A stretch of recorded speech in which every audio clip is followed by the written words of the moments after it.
Hi, I'm Heather from Here Booktubes, and today is my end of the year TBR. I didn't really have this on my schedule, and then I've just been watching other people's videos and was like, oh, I want to do that, and I had an empty space, so I did it. Some of these are based on library availability, so it does depend on that, but I figured I would tell you the list of books that I would really like to prioritize by the end of 2021. First one is Braiding Sweetgrass, which is, let me just read this. Indigenous Wisdom, Scientific Knowledge, and the Teaching of Plants by Robin Wall Kimmerer.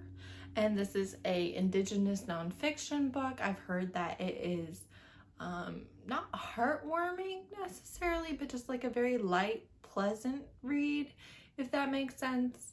And it is also the Community Read for the Community Book Club for November, and I am hoping to get it from the library.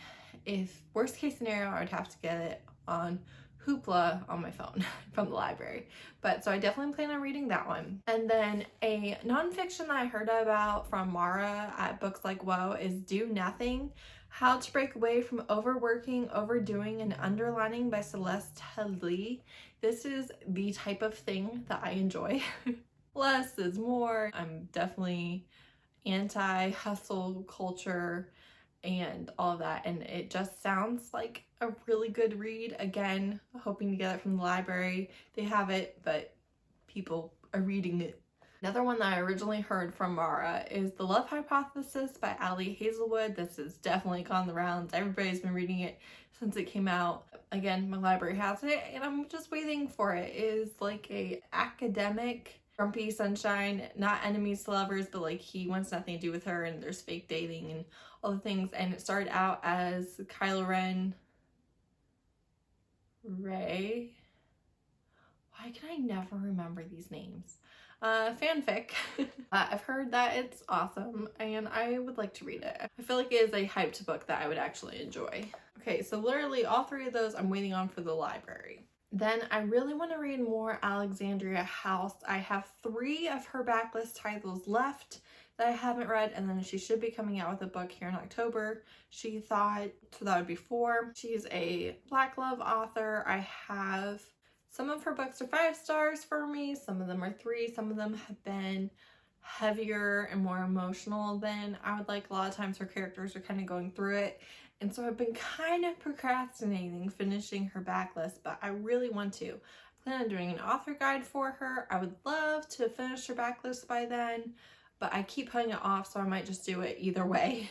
But I really would like to at least continue knocking out her backlist even if I don't finish it in 2021. Then I have The Lotus Palace by Jeannie Lynn.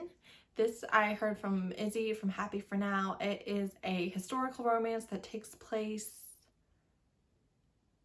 somewhere. I've already forgotten. Let me go look at Goodreads. I know it's an Asian. So it takes place in China, and we have most beautiful courtesans, imperial scholars, and bureaucrats mingle, and she is a maidservant, and then she meets an aristocratic playboy. There's a deadly mystery, and his position means all she could ever be is his concubine. Izzy has really recommended it. I do know that there are some content warning. It is something that I would like to read. Then I have Sacrifice, Heir, and Queen, which are Bloodline Vampires by Katee Robert.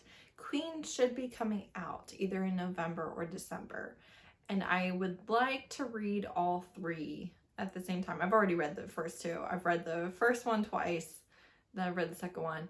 And I'd kind of like to do a reread of the first 2 and read Queen. It's definitely my most anticipated release of the rest of the year, and I want it. And I have The Beast of Blackmore, which is The Gathering of Dragons 0.5 by Milla, Vane. This is the prequel to A Heart of Blood and Ashes. It follows a different couple. It's a novella. The 3rd book should be coming out in January, and I would like to have read this prequel.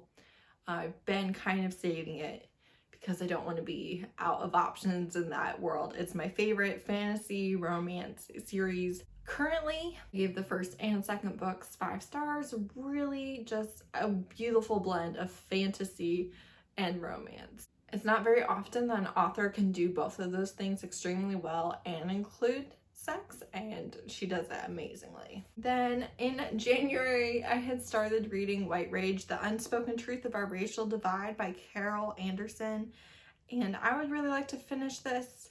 It is very heavy because it just talks about just the tiniest bit of the horrors that have been perpetrated against Black Americans, specifically anytime it appears that they are rising too far above their station, and white people losing their minds and doing violence and making sure that they don't make that mistake again.